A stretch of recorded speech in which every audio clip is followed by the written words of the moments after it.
have been a computer phobic. I do tend to shy away a little bit from incorporating ICT because of my own lack of training within that area. Lynn Hall is a Year 2 teacher at Goosner Oliverson C.V. Primary School in Preston, Lancashire. She's been teaching for 12 years. Lynn wants to improve her confidence when using ICT to help with the collection and presentation of data.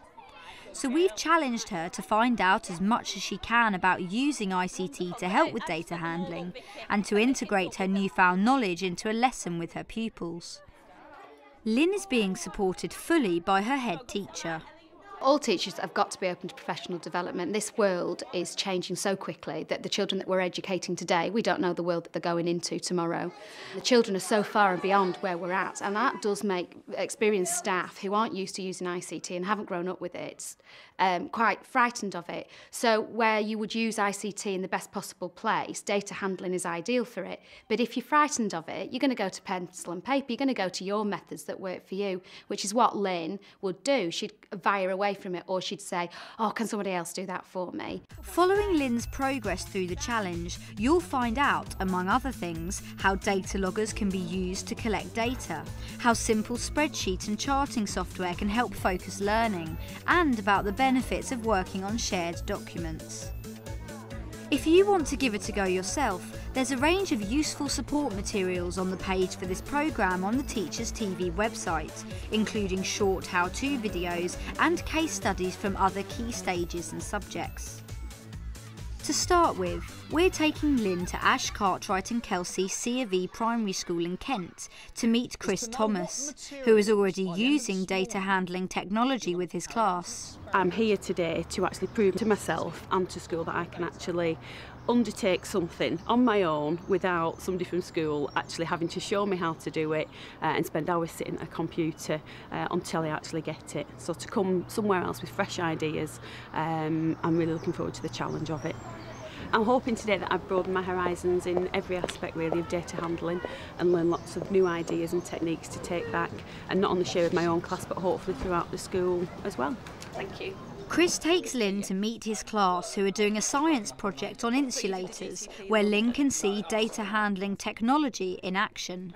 Let me explain what we're doing today. We're doing another experiment to do with insulators. Some of you will be using data loggers. Those of you who aren't, what science equipment do we use? Thermometer. A thermometer, OK. Firstly, Lynn heads off to the group using the data loggers alongside a simple programme called ToCalculate, which can record the data and create instant graphs. The pupils will be taking the temperature of different liquids to see which cools down more quickly. So do you think when you start doing this, your experiment, do you think you might show me how to use this program? I've never seen this program before. Is it easy? Yeah, it is. Will I pick it up really quickly? Yeah. I hope so. That's really easy. You'll pick it up. Well, thank you. If I'm struggling, will you help me? Yeah. Do you ever stop smiling? No. No. So when else have you used data loggers?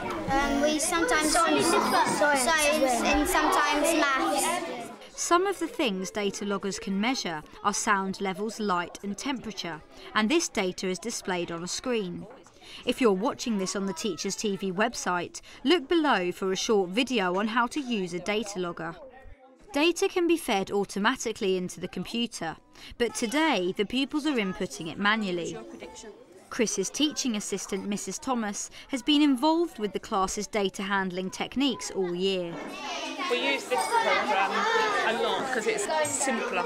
Yes. Well, for my Key Stage 1 class, I can see this programme being of benefit. It's brighter and it's more colourful. You can see just by the way they're all used to using it. That's it. It's the way they're working together. It's obviously embedded within the class. Some of the other groups in the class are using thermometers to take temperature readings of the same liquid in different containers to discover which container is the best insulator. We've got I think mine's 50.5.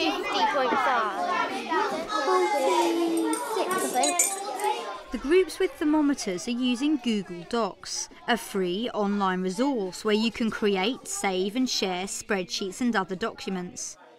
Similar sharing functionality may be available on your school intranet or learning platform. So which container looks like it's working best so far? I think it's the glass. Google Docs enables real-time analysis. So when one group enters its data, everyone else in the class can see the results too. And Chris has the data on his whiteboard in the form of a graph. OK, let's have everyone looking at the screen. I've got the graph here which is showing the different temperatures of the containers. Can somebody tell me what strange thing happened there with the glass? Have a look there, I've circled that value there. Something strange happened to the line there that you wouldn't really expect. What was that? What strange thing happened? Christopher? It was going down, then suddenly it gets warmer and then goes back down again. So what would that suggest to you happened there? What do you think might have happened there, Alana? Maybe touched a different part of the glass. Yeah, maybe we made some sort of mistake in our readings. Right, I want you to have a look at the results you've taken so far. I want you to have a guess, an estimate of what you think your next value will be. Have a look at your data, see if you can make a prediction, see if you can work out how close you're going to be. Off you go. 46. What's that? 39. So what do you think the next one will be then? Probably something like 2.6. As the pupils head off to the ICT suite to write up their experiment, Lynn has a quick chat with Chris about the lesson. That was a really great lesson. I thoroughly enjoyed it. Can I just ask you, when you've used the data loggers and the thermometers, was that for your differentiation? That's one of the reasons. I mean, we've only got 2 data loggers that we can use, so part of it is actually using the resources you've got. I do choose to use the data loggers with my lower ability children because it's very easy to read the display and to get a value without having to worry about the scale. And obviously there's a time and a place where the children do need to learn how to use a scale, but I felt in today's lesson especially, actually getting that data and working at the speed they were working, they needed to be able to get that information quickly. So I certainly think that, you know, using the right tools can help with differentiation, absolutely. Yeah. After her one-to-one tutorial with Chris, Lynn leaves armed with a new understanding and fresh ideas, ready to meet her data handling challenge back at her own school. It's been 2 weeks since we last saw Lynn, so how has she been getting on? I've come straight back into school, inspired by Chris. The whole experience has really made me feel a lot more confident within using the ICT. I'm booking out the computer suite an awful lot more for the data handling experiences. Using the laptops in the classroom has made it really quite easy for us as well. I haven't had to adapt my lessons greatly to actually fit the ICT links in. I've had a lot of support, again, from the staff within school. Still the butt of many jokes with my ICT, but I can hack that because I feel now that the experience has made me develop professionally and for the benefit of the children. In today's class, Lynn's newfound knowledge is being put to the test. I've managed today to come up with a PSHE lesson that encompasses a community cohesion agenda and the Healthy Schools enhancement. We're actually inviting the local residents from the residential home across the road over for a tea party this afternoon. Alongside traditional data handling methods, Lynn plans to use ICT to make instant graphs, aiming to give her pupils more lesson time to interpret their data. We've asked the residents already what they would like for sandwiches, what their favourite sort of cakes are. We've come back, we've got that data together, and today we're going to interpret the data to know how many cakes, how many sandwiches we actually need to make. I also have an assessment activity going on to see if my higher ability children are able to use it independently and show me that they've consolidated the learning.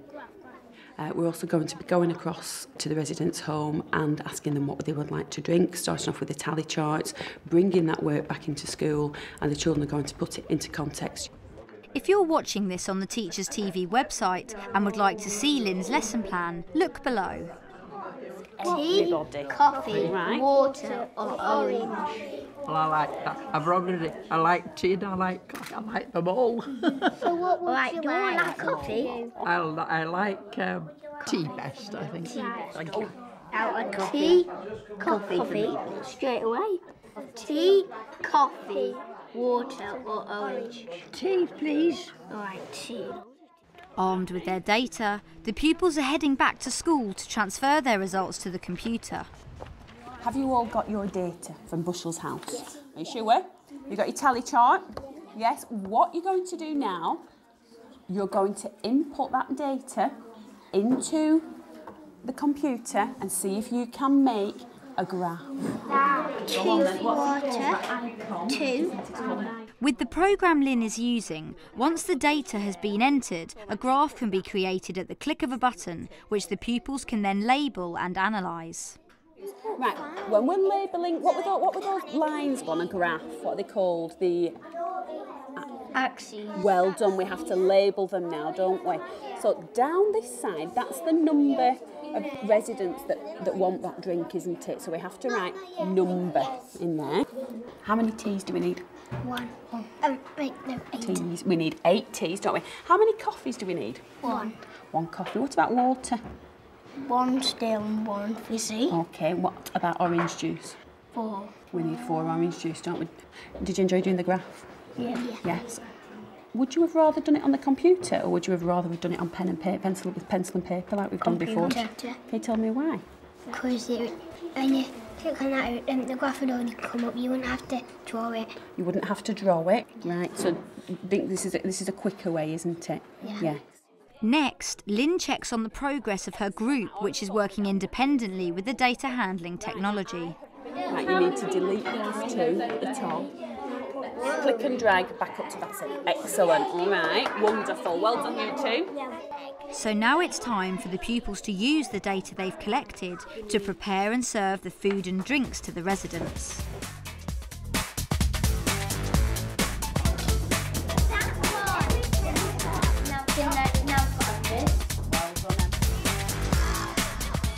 And all those for me. No.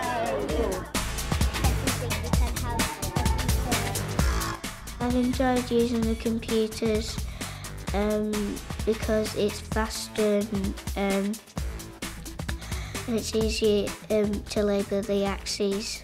I don't use the computer much at home, but I do with Mrs. Hull. It's much easier than doing it on paper because when you rub it out on paper it gets really, really scruffy. The pupils have been amazing. I've been amazed at how quickly they've taken to using the programme. When I've had discussions with them, they tell me they're really proud. It's something else on the computers that they're now able to do. When the children are using the computers, there's lots of educational benefits using data handling. It gives them another way of recording information. I still feel there is a place within the curriculum for a pen and paper method, and the computer work certainly, data handling work certainly enhances that within the classroom. For anyone who is a little bit apprehensive about using ICT within the classroom, I'm living proof that it does actually work. I was very underconfident prior to doing the programme. I took 1 day out of my teaching day-to-day life to learn how to use the programme, and that day has given me so many benefits because not only has it made me confident with using the data handling programme, it's also enhanced my confidence within lots of other areas of ICT, things that I've developed along the way and been able to put into classroom practice. And I never thought I'd be able to say anything like that. Yeah, and I feel really confident that I can now. If you're watching this on the Teachers TV website and are interested to see how teachers of different subjects and key stages use ICT to collect and present data in the classroom, then have a look at our short films below.